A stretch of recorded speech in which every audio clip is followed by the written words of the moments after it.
Hello student, welcome to Adarsh classes. आज हम पढ़ने वाले हैं एक्सरसाइज 5.2।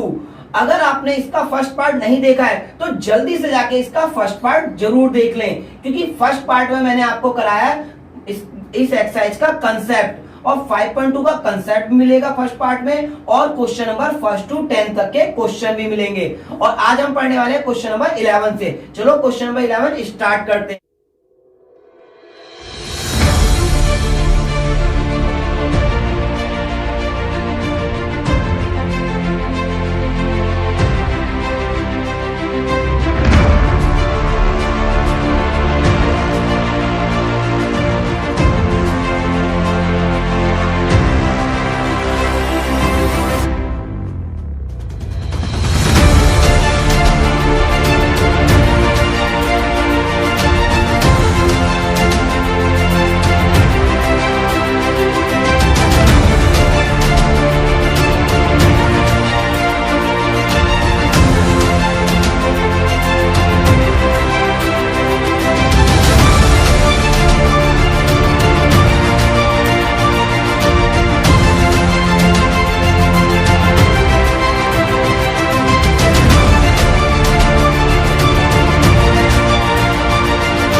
देखो क्वेश्चन नंबर 11 क्या कह रहा है, आपके सामने है क्वेश्चन नंबर 11।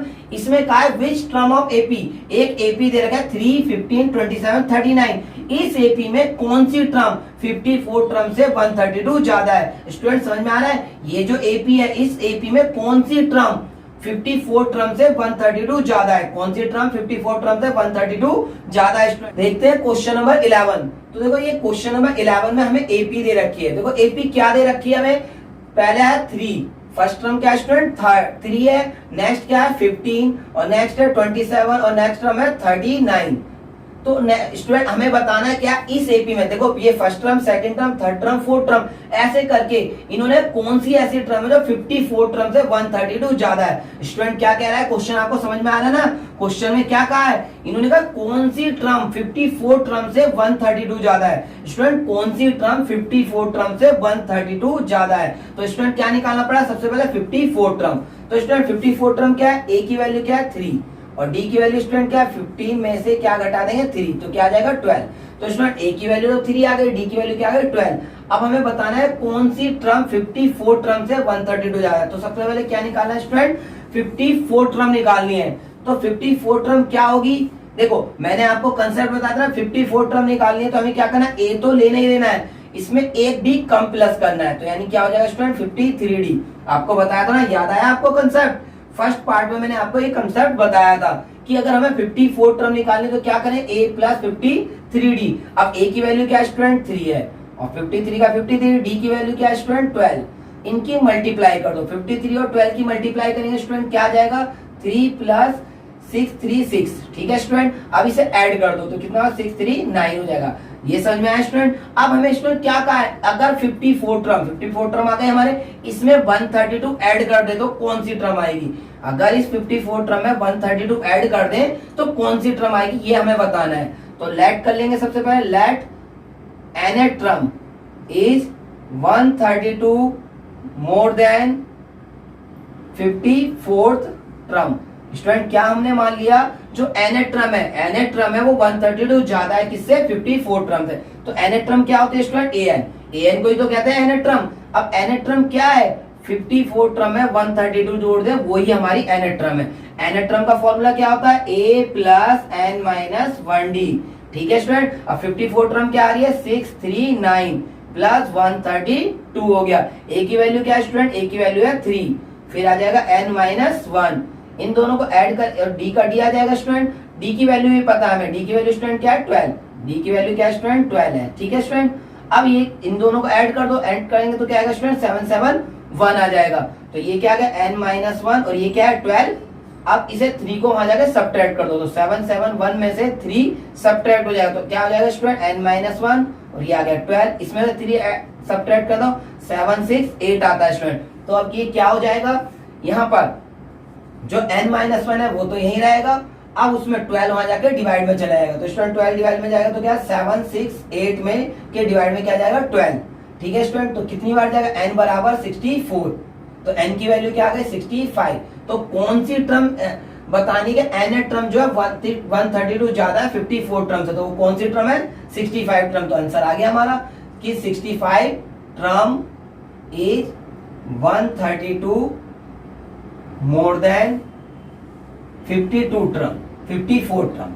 ठीक है स्टूडेंट, समझ में आया ये क्वेश्चन, बहुत सिंपल क्वेश्चन है।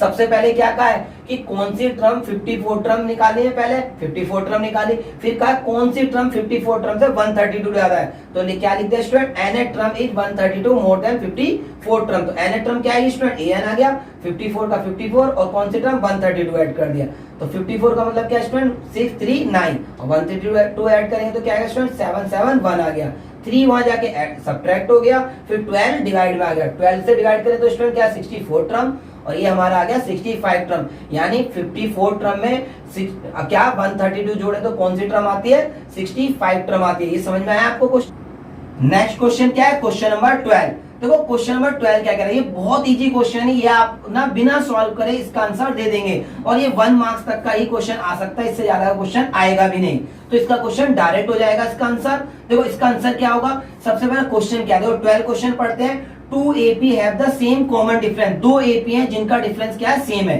स्टूडेंट 2 AP हैं जिनका डिफरेंस क्या है सेम है, तो इसमें कहा 100 टर्म का डिफरेंस क्या 100 है, 100 टर्म का डिफरेंस क्या है स्टूडेंट 100 है, तो 1000 टर्म का डिफरेंस क्या होगा वो भी 100 होगा। देखो कैसे, मैं आपको एग्जांपल देता हूं, देखो ये AP है, AP कुछ भी ले लो, AP मैंने कहा एक AP है 20 25 20 30 और ऐसे करके ये AP चल रही है, मैंने कहा पहले टर्म का अंतर कितना डिफरेंस क्या 5, तो ये बताओ अगर मैं आपसे पूछूं 150 वाली टर्म का डिफरेंस क्या वो भी 5 होगा, 1000 टर्म का डिफरेंस क्या वो भी 5, तो यानी जो किसी का भी डिफरेंस पता चल जाए, एक का भी डिफरेंस पता चल जाए तो आने वाली सारी सीरीज का डिफरेंस स्टूडेंट क्या होगा वही होगा, एक का भी डिफरेंस पता चला तो स्टूडेंट सारी सीरीज का डिफरेंस क्या होगा वही होगा। ठीक है, तो देखो क्या कहा इन्होंने 100 टर्म का डिफरेंस है 100 टर्म का डिफरेंस क्या है स्टूडेंट 100, तो 1000 टर्म का डिफरेंस भी क्या आएगा स्टूडेंट 100 ही आने वाला है। समझ में आया आपको। नेक्स्ट क्वेश्चन है क्वेश्चन नंबर 13। देखो स्टूडेंट क्वेश्चन नंबर 13 में क्या कह रहा है, क्वेश्चन नंबर 13 कह रहा है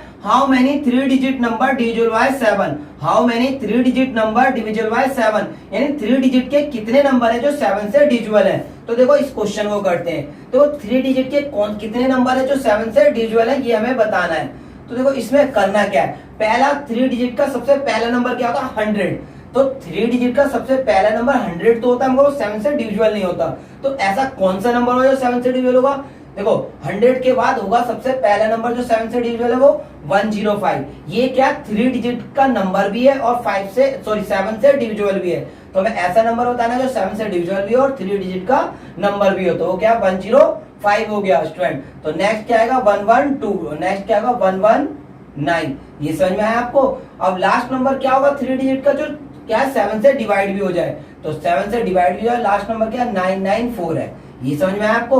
994 क्या 3 डिजिट का ऐसा नंबर है जो 7 से डिवाइड भी हो जाएगा और ये क्या सबसे लास्ट में आता है। ठीक, अब देखो इसे क्वेश्चन में कैसे है, फर्स्ट टर्म क्या हमारे पास 105 और डिफरेंस क्या है 112 में से कितना घटा देंगे 105 घटा देंगे, कितना आएगा स्टूडेंट 7 आ गया। ठीक, अब लास्ट टर्म क्या है हमारे पास, लास्ट टर्म यानी an है हमारे पास 994, तो देखो फॉर्मूला पुट कर देंगे तुरंत आंसर आ जाएगा। क्या है हमारा फॉर्मूला an बराबर a plus n minus 1d, आपने कितनी बार पढ़ रखा है, ये बहुत आसानी से कर लेंगे। an की वैल्यू रख दो 994 और a की वैल्यू क्या है 105, ये समझ में आया आपको, प्लस n की वैल्यू हमें निकालनी है, d कितना स्टूडेंट 7, अब इसे जाके यहाँ सब्ट्रैक्ट कर दो, देखो 994 में 105 सब्ट्रैक्ट करेंगे तो क्या आ जाएगा, अगर हमने 105 सब्ट्रैक्ट कर दिया इसमें से, तो देखो स्टूडेंट क्या n-1 और ये हो गया 7, सब्ट्रैक्ट करने पे क्या आ सकता है इसमें आएगा 889 आ जाएगा और ये क्या है n-1 और ये 7, तो स्टूडेंट 889 को डिवाइड कर दो 7 से, कितना आएगा n-1 आ गया और 7 से डिवाइड करें तो क्या आता है स्टूडेंट, 7 से डिवाइड करेंगे इसे तो ये आएगा 127 n-1, तो n की वैल्यू कितनी आएगी 128, माइनस का निकाल के ऐड हो जाएगा, तो स्टूडेंट कितनी संख्या है, कितने नंबर है जो 7 से डिवाइड होंगे 3 डिजिट के 128 नंबर होंगे जो 7 से डिवाइड हो सकते हैं, तो 7 से डिवाइड होने वाले कितने नंबर हैं 128 नंबर है जो 7 से डिविजिबल हो जाएंगे और 3 डिजिट के भी हैं। समझ में आई आपको, बहुत आसानी से हो जाएगा। अब देखो नेक्स्ट क्वेश्चन क्या है, क्वेश्चन नंबर 14। अब क्वेश्चन नंबर 14 में क्या कहा है स्टूडेंट, क्वेश्चन नंबर 14 में कहा है, ये आपको नजर आ रहा है, क्या कहा गया, how many multiple of 4 lie between 10 and 250। देखो 10 और 250 के बीच में कितने ऐसे नंबर है जो 4 के मल्टीपल है। 10 और 250 के बीच में कितने ऐसे नंबर हैं जो 4 के मल्टीपल है। तो स्टूडेंट 10 और 250 के बीच में 4 के मल्टीपल क्या है, 10 और 250 के बीच में बोला है ना, तो 10 के बाद ऐसा कौन सा नंबर है जो 4 का मल्टीपल होता है, हमें पता है 12 होता है, क्योंकि 10 के बाद 11 आता है, वो 4 का मल्टीपल है नहीं। अगला क्या होता है 12 जो है 4 का मल्टीपल है। और नेक्स्ट क्या है स्टूडेंट, अगला 4 का मल्टीपल क्या है 16, नेक्स्ट क्या है 20। तो देख रहे हो आप ये नंबर क्या 4 के मल्टीपल है। और लास्ट वाला क्या 250 के बीच में बताना, 250 से पहले क्या 249, वो तो 4 का मल्टीपल होता नहीं। अब नेक्स्ट क्या हो जाए 248, क्या 4 का मल्टीपल है, जी हाँ। तो देखो 10 और 250 के बीच में 4 के मल्टीपल ये सारे होंगे। अब पता नहीं कितने नंबर है, तो इसमें a की वैल्यू आ गई 12 और d की वैल्यू क्या है 16 माइनस 12 यानी 4 और an की वैल्यू क्या है स्टूडेंट, an की वैल्यू है 248। ये समझ में आया आपको। अब an के फॉर्मूले में वैल्यू पुट कर देते हैं, क्या होगा a plus n minus 1d, ये क्लियर है। अब क्या करें इसमें, an की वैल्यू क्या है 248, an की वैल्यू क्या है 248, a की वैल्यू क्या है 12 प्लस n की वैल्यू हमें फाइंड आउट करनी है, d की वैल्यू क्या है 4।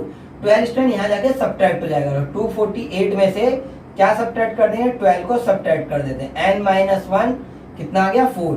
12 सब्ट्रैक्ट करें तो क्या आता है, यह 236, क्या आ जाएगा n माइनस 1, 4 आ गया। 4 डिवाइड में जाएगा तो स्टूडेंट क्या होगा, 4 डिवाइड में जाएगा तो n माइनस 1, 4 इसके डिवाइड में 236 के डिवाइड में जाएगा 4।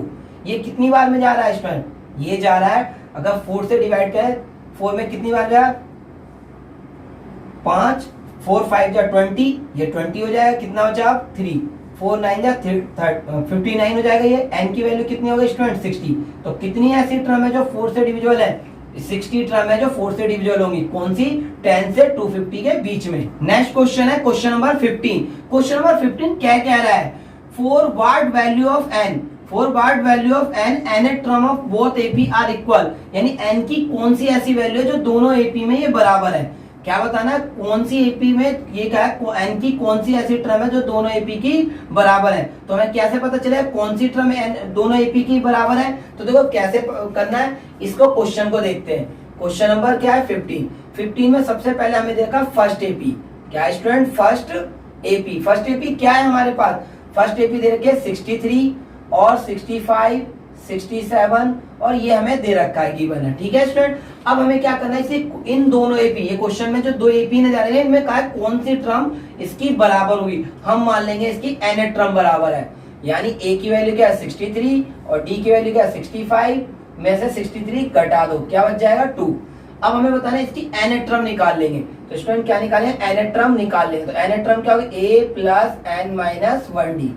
अब इसमें a क्या है हमारे पास 63 प्लस n की वैल्यू हमें पता नहीं, d की वैल्यू क्या है 2, तो कितना आएगा 63 प्लस 2n माइनस 2, तो कितना आएगा 61 प्लस 2n, ठीक है स्टूडेंट, ये समझ में आया। अब नेक्स्ट क्या है सेकंड एपी, तो सेकंड एपी क्या होगा हमारे पास, सेकंड एपी हमें गिवन है, क्या गिवन है हमें सेकंड एपी 3 10 और 17, ये हमें गिवन है, ठीक है। अब हमें क्या करना है, इसमें भी an टर्म निकालने, a बराबर क्या है 3 और d की वैल्यू क्या है 10 माइनस 3, कितना आ जाएगा 7। तो nth टर्म क्या होगी a plus n minus 1d, ठीक है। तो a की वैल्यू क्या होगा स्टूडेंट 3, n माइनस 1 का n माइनस 1 है, d की वैल्यू क्या है 7, तो 3 प्लस 7 की मल्टीप्लाई करी 7n माइनस 7, तो ये आ जाएगा 7n माइनस 4। ये समझ में आया आपको स्टूडेंट। इस क्वेश्चन में पूछा कौन सी टर्म बराबर है, तो हम क्या लिखेंगे, nth term of both AP are equal, कौन सी टर्म बराबर है इसकी, nth टर्म जो है दोनों एपी की बराबर है, nth term of both AP are equal. तो देखो इसकी nth टर्म क्या है, इसकी nth टर्म है 61 प्लस 2n, ठीक है स्टूडेंट। इसकी nth टर्म क्या है 7n माइनस 4, ये समझ में, इसकी nth टर्म क्या है 61 प्लस 2n और इसकी nth टर्म क्या है 7n माइनस 4। तो देखो n को एक साथ ले लेते हैं, माइनस 4 इधर आएगा तो कितना आ जाएगा प्लस का 4, स्टूडेंट समझ में आ रहा है, माइनस का 4 इधर आया प्लस का 4, 7n प्लस का 2n इधर जाएगा माइनस का 2n, तो कितना बचा 5n में से 2n घटा दो तो कितना बचेगा 5n बचेगा, 7n में से 2n घटा देंगे स्टूडेंट।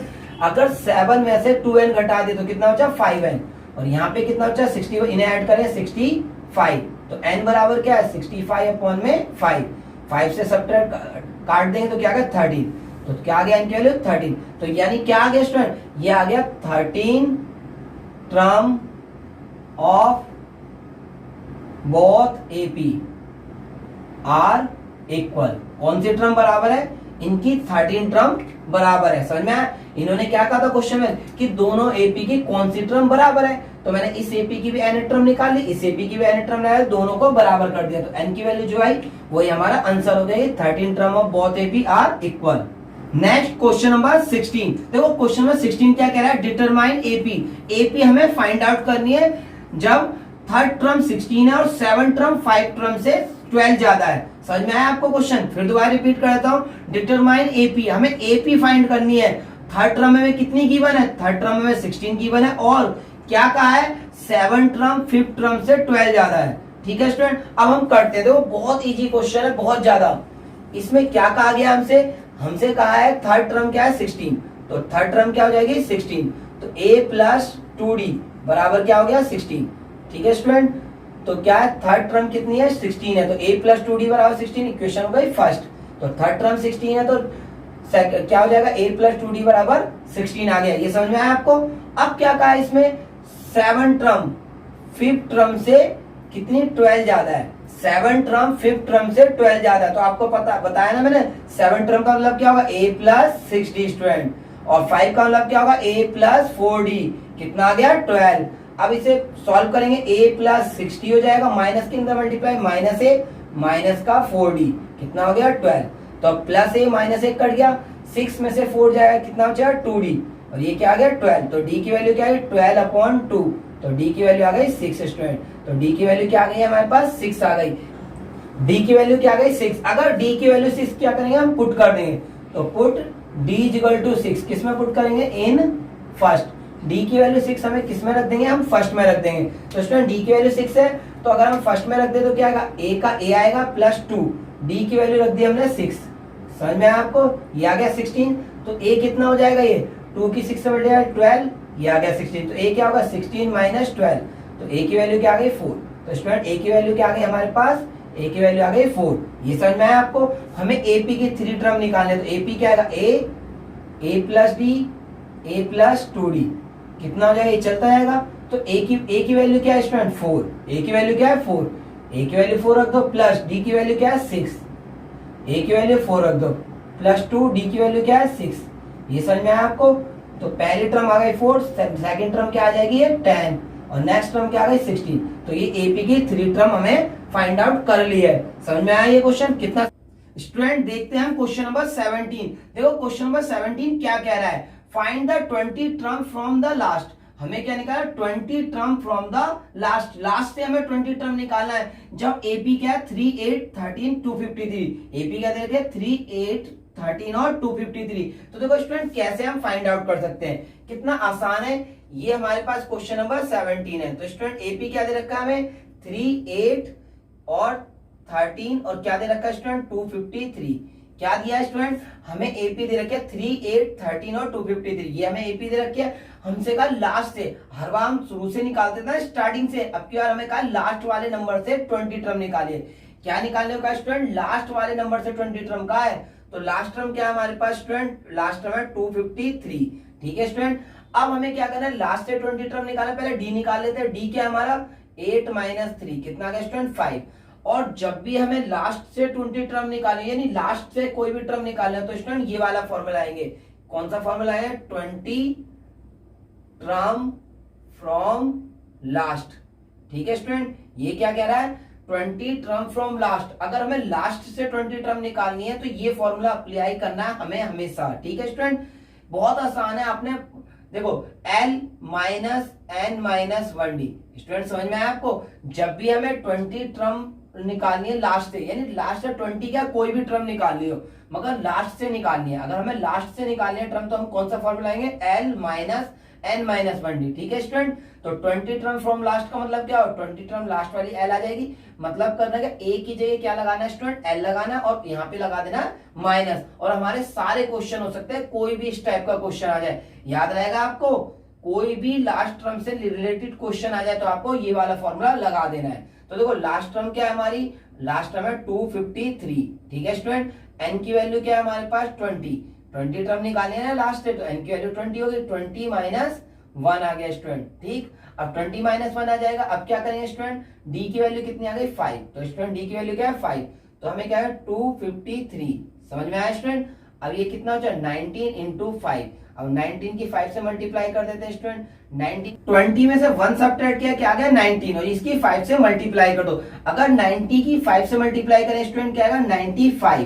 अब ये 95 आएगा, अब 95 को इसमें सब्ट्रैक्ट करें तो स्टूडेंट क्या आएगा 190, ये आ जाएगा 158। ठीक है स्टूडेंट, हमें क्या करना, 253 में 95 करें क्या आएगा स्टूडेंट 158 आया, तो लास्ट से 20 टर्म क्या हो गई 158 हो गई। तो स्टूडेंट समझ में आया, बहुत इजी क्वेश्चन है। जब भी हमें लास्ट टर्म की बात करें तो लास्ट टर्म क्या है ये रही, और डी की वैल्यू निकाले, एन कौन सी निकाले 20 टर्म, तो फॉर्मूला ये वाला लगा देना L minus n minus 1d। बस आपको ये याद रखना और आप क्वेश्चन तुरंत ही कर देंगे। ठीक है स्टूडेंट, स्टूडेंट क्वेश्चन नंबर 18 नजर आ रहा है आपको। क्वेश्चन नंबर 18 में क्या कहा है, the sum of 4 term and 8 term. Sum of 4 term और 8 टर्म का सम क्या है स्टूडेंट, 4 टर्म और 8 टर्म का सम क्या है, ये है 24, और 6 टर्म और 10 टर्म का सम क्या है स्टूडेंट 44 है। तो हमें क्या निकालना है स्टूडेंट, हमें निकालना है find the three term of AP. AP की हमें 3 टर्म स्टूडेंट फाइंड आउट करनी है। तो देखो कैसे करेंगे, सबसे पहले क्वेश्चन नंबर क्या है स्टूडेंट 18।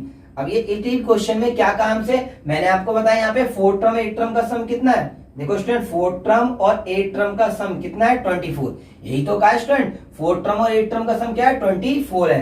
तो स्टूडेंट ए 4 का मतलब क्या है a प्लस 3d, और 8 का मतलब क्या है a प्लस 7d। ठीक है स्टूडेंट, ये आ गया 24। ठीक है, ये समझ में आया। अब a और a क्या होगा 2a, और 3 और 7 कितना हो जाएगा 10d, तो ये क्या आ गया 24। 2 से डिवाइड कर दो तो क्या आएगा a, और 5 इससे करेंगे तो 5d, और ये क्या हो जाएगा स्टूडेंट 12। ये समझ में आया आपको, ये बन गई फर्स्ट इक्वेशन। अब स्टूडेंट सेकंड इक्वेशन क्या हो जाएगी सेम ऐसी। अब सेकंड इक्वेशन में क्या कहा हमसे कहा 6 टर्म और 10 टर्म का सम, 6 टर्म और 10 टर्म का सम क्या है 44 है। 6 टर्म और 10 टर्म का 44, तो 6 टर्म क्या होगी a प्लस 5d, और 10 टर्म का मतलब a प्लस 9d, कितना आ गया 44।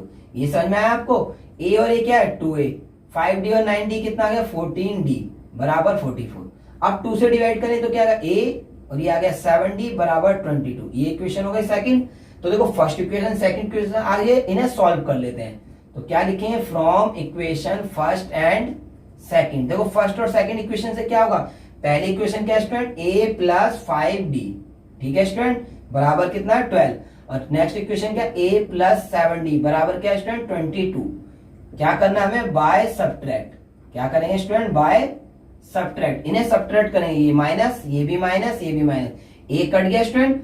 अब 7 में से 5 गया क्या हो जाएगा माइनस का 2d, और ये क्या है स्टूडेंट माइनस का 10, तो d की वैल्यू क्या होगी -10 के डिवाइड में -2 जाएगा, तो d की वैल्यू क्या आ जाएगी 5। तो स्टूडेंट d की वैल्यू क्या आ गई 5। अब d की वैल्यू स्टूडेंट किसी में भी रख दो, d की वैल्यू किसी में, क्या फर्स्ट इक्वेशन में रख दो या सेकंड में, तो मैं फर्स्ट में रख देता हूं, put d equal to 5 in equation first. देखो स्टूडेंट फर्स्ट में रखेंगे a प्लस 5 और d की वैल्यू क्या रख दी मैंने 5, तो स्टूडेंट क्या आ गया ये 12 हो गया, तो a की वैल्यू क्या है 25 इक्वल टू 12, तो a की वैल्यू क्या है 12 माइनस 25, तो स्टूडेंट a की वैल्यू क्या है 12 माइनस 25, तो a की वैल्यू क्या आ गई स्टूडेंट 13, a की वैल्यू क्या आ गई स्टूडेंट 13 आ गई। ये समझ में आया। हमें क्या निकालना है स्टूडेंट, हमें निकालना है 3 टर्म ऑफ एपी की 3 टर्म निकालनी है। तो देखो फर्स्ट टर्म क्या होगी, फर्स्ट टर्म तो a ही होता है, फर्स्ट टर्म a होगा, वो कितना आ गया 13, ठीक है स्टूडेंट।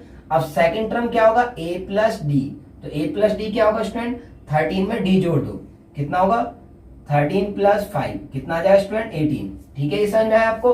अब थर्ड टर्म क्या होगी स्टूडेंट, थर्ड टर्म होगी a प्लस 2d, तो क्या हो जाएगा स्टूडेंट a की वैल्यू क्या रखना है, a की वैल्यू हमारे पास 13 प्लस 2d की वैल्यू कितनी है 5, तो स्टूडेंट क्या आ गया 23।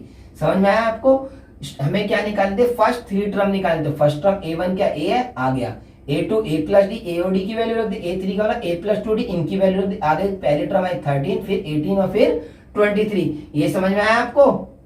स्टूडेंट नेक्स्ट क्वेश्चन क्या है, क्वेश्चन नंबर 19। देखो स्टूडेंट क्वेश्चन नंबर 19 क्या कह रहा है, क्वेश्चन नंबर 19 में कहा है Subba Rao start the work, Subba Rao ने एक वर्क स्टार्ट किया इन 1995। सुब्बा राव ने एक वर्क स्टार्ट करा, कब से स्टार्ट करा स्टूडेंट, 1995 से। एट द एनुअल सैलरी, उसकी सैलरी कितनी है 5000, उसकी सैलरी स्टूडेंट क्या है 5000, और उसकी एवरी ईयर सैलरी कितनी बढ़ रही है 200 रुपीज, उसकी एवरी ईयर सैलरी बढ़ रही है। तो बताना उसकी सैलरी कब 7000 हो जाएगी। समझ में आया आपको क्वेश्चन। एक क्या है सुब्बा राव है, उन्होंने 1995 में अपना बिजनेस स्टार्ट किया, या सॉरी हम वर्क स्टार्ट करा, उस वर्क में क्या उनकी जो सैलरी है फर्स्ट मंथ की सैलरी 5000, फिर हर एवरी ईयर उनकी 200 रुपए एवरी ईयर बढ़ रहे हैं। तो बताना कब उनकी सैलरी 7000 हो जाएगी। बहुत आसान क्वेश्चन स्टूडेंट, बहुत आसानी से आप कर लेंगे। देखो क्या है क्वेश्चन नंबर हमारे पास 19 है। सबसे पहले क्या है एपी बन जाएगी, उनकी पहली सैलरी क्या है सुब्बा राव की 5000, पहली सैलरी 5000, नेक्स्ट सैलरी क्या 200 बढ़ जाएगा, तो 200 बढ़ाएंगे तो 500 200 हो जाएगा स्टूडेंट। ठीक है, अगर हमने 200 सैलरी बढ़ा दी तो कितनी हो जाएगी 5200, नेक्स्ट सैलरी क्या हो जाएगी 5400। ठीक है स्टूडेंट, अब उसके बाद नेक्स्ट सैलरी, अगर लास्ट वाली सैलरी क्या है, इन्होंने कब वो 7000 हो जाएगी। देखो पहली 5000, फिर 500 सॉरी 52000, 54,000, अब का है कब ये 7000 हो जाएगी स्टूडेंट। स्टूडेंट ये कब 7000 होगी ये हमें बताना है। तो देखो ए की वैल्यू क्या है 5000, ठीक है स्टूडेंट। डी की वैल्यू क्या है, अगर हमने 5200 में से 500 घटा दो, सॉरी 5000 घटा दो 5200 में से, तो कितना आएगा 200 स्टूडेंट। और ए एन की वैल्यू क्या है हमारे पास, ए एन की वैल्यू है 7000। ठीक है स्टूडेंट, अब हमें क्या करना है, सबसे पहले ए एन का फॉर्मूला लगा देना, ए प्लस एन माइनस 1 डी। ठीक है स्टूडेंट, ये हमारा क्या हो गया फॉर्मूला। क्लियर ये बात। अब ए एन की वैल्यू क्या है स्टूडेंट 7000, ठीक। अब ए की वैल्यू क्या है 5000, क्लियर है, प्लस एन की वैल्यू क्या वो हमें फाइंड आउट करनी है। अब डी की वैल्यू क्या है स्टूडेंट 200, ठीक है। अब ये इधर आएगा तो क्या होगा 7000 माइनस 5000, क्या हो गया n माइनस 1, ये कितना होगा स्टूडेंट 200। ठीक, ये समझ में आपको क्या जाएगा, इसमें से इसे घटाएंगे तो जाएगा ये 2000, और ये क्या आ गया n माइनस 1 और डी की वैल्यू 200। तो n माइनस 1 2000 अपॉन में कितना आ जाएगा स्टूडेंट 200। ठीक है, अब 200 देखो इनटू वाला डिवाइड में चलेगा तो n माइनस 1 बराबर कितना हो गया स्टूडेंट 10, तो n की वैल्यू क्या है 11। तो स्टूडेंट हमें क्या बताना है कि इनकी सैलरी, क्वेश्चन याद है कि इस क्वेश्चन में क्या कहा गया, इस क्वेश्चन में क्या कहा गया कि in which year did the income reach 7000, किस ईयर में इनकी इनकम 7000 हो जाएगी। तो कब हो जाएगी स्टूडेंट, स्टूडेंट हमें बताना है कितने साल बाद इनकी सैलरी क्या हो, कितने ईयर बाद, हाउ मच ईयर, कितने ईयर बाद इनकी सैलरी क्या है 7000 होगी। तो स्टूडेंट क्या होगी 11th ईयर, 11th ईयर मतलब सैलरी कब से स्टार्ट की थी जॉब स्टूडेंट, ये क्वेश्चन नजर आ रहा है, इसमें कितने कब से स्टार्ट की थी 1995 में स्टार्ट की थी। कब की थी जॉब स्टार्ट 1995, तो 11 ईयर क्या हो जाएंगे, ये जो है 2005, तो स्टूडेंट क्या हो जाएगा 2005। अगर 1995 में स्टार्ट करी थी जॉब तो क्या हो गया ये 2005 ईयर हो जाएगा, तो 11 ईयर यानी 2005। सैलरी क्या है, सैलरी हो जाएगी हमारी 7000, समझ में आया। तो सुब्बा राव की 11th ईयर यानी 2005 में सैलरी 7000 हो जाएगी, ये समझ में आया आपको। अब क्या है नेक्स्ट क्वेश्चन, स्टूडेंट देखते हैं क्वेश्चन नंबर 20। देखो क्वेश्चन नंबर 20 क्या कह रहा है स्टूडेंट, क्वेश्चन नंबर 20 नजर आ रहा है, रामकली सेव ₹5, रामकली जो है 5 रुपीज सेव कर रही है कितने फर्स्ट वीक में, यानी रामकली ने क्या करा फर्स्ट वीक में 5 रुपए बचाए। ठीक है स्टूडेंट, अब उसकी जो बचत है यानी सेविंग है वो क्या 1.75 रुपीज एवरी वीक बढ़ रही है, उसकी सेविंग क्या हो रही है 1.75 रुपीज एवरी वीक बढ़ रही है। स्टूडेंट समझ में आ रहा है। तो बताना कब उसकी सैलरी 20 रुपीज 75 पैसे होगी, कब उसकी सैलरी 20 रुपीज 75 पैसे हो जाएगी स्टूडेंट। तो देखो कितने आसानी से ये सॉल्व कर लेंगे हम। क्वेश्चन नंबर 20 है, तो देखो क्वेश्चन में क्या कहा एक एपी है, ठीक है स्टूडेंट। अब इस एपी में कहा पहले रामकली की जो सेविंग है स्टूडेंट, रामकली की जो सेविंग है वो क्या है फर्स्ट वीक ₹5 है, 5 रुपए, फिर उसकी सेविंग क्या है बढ़ जा रही है, कितनी बढ़ रही है स्टूडेंट 1.75 रुपीज। तो इसमें 1.75 बढ़ाएंगे तो क्या होगा स्टूडेंट ये 6.75 हो जाएगा। ठीक है, अब 1.75 बढ़ाएंगे स्टूडेंट तो क्या 8.50, अब का कब उसकी सैलरी 20 रुपीज 75 पैसे होगी स्टूडेंट, कब उसकी सैलरी 20 रुपीज 75 पैसे हो जाएगी। ठीक, तो ए की वैल्यू क्या है स्टूडेंट 5, बी की वैल्यू क्या है 6.75 में से क्या करेंगे स्टूडेंट, इसमें से 5 सब्ट्रैक्ट करेंगे, क्या है 1.75 हो जाएगा स्टूडेंट। अब लास्ट वाली वैल्यू क्या है एन 20 रुपीज 75 पैसे। ठीक है, अब क्या करना है स्टूडेंट, फॉर्मूला लगाना है ए एन का, ए एन बराबर ए प्लस एन माइनस 1 डी। ठीक है स्टूडेंट, ये हमारा ए एन का फॉर्मूला आ गया। ए एन की वैल्यू क्या है 20 रुपीज 75 पैसे, ए की वैल्यू क्या है 5 प्लस एन माइनस 1, डी की वैल्यू क्या है 1.75। ठीक है, ये इधर आएगा तो 20.75 हो गया स्टूडेंट, 5 वहां सब्ट्रैक्ट हो गया, एन माइनस 1, डी की वैल्यू है 1.75। ठीक है स्टूडेंट, अब ये 5 सब्ट्रैक्ट करें तो क्या आएगा यहाँ पे 15.75 और ये क्या एन माइनस 1 1.75। ठीक है स्टूडेंट, अब क्या करना है, इसे ये डिवाइड में चले जाएगा तो क्या होगा 15.75 अपॉन में 1.75 क्या हो जाएगा स्टूडेंट, ये कितनी बार जाएगा स्टूडेंट 9 बार में, तो 9 इक्वल टू क्या होगा एन माइनस 1, तो एन की वैल्यू क्या होगा स्टूडेंट -1 यहाँ के प्लस हो जाएगा, एन की वैल्यू 10, तो कितने वीक बाद उसकी सैलरी क्या होगी 20 रुपीज 75 पैसे होगी, कब 10 वीक में, कितनी स्टूडेंट 10 वीक, 10 वीक में क्या होगी सेविंग कितनी हो जाएगी 10 वीक सेविंग 20 रुपीज 75 पैसे। सी है, आफ्टर 10 वीक सेविंग क्या होगी 20 रुपीज 75 पैसे हो जाएगी स्टूडेंट।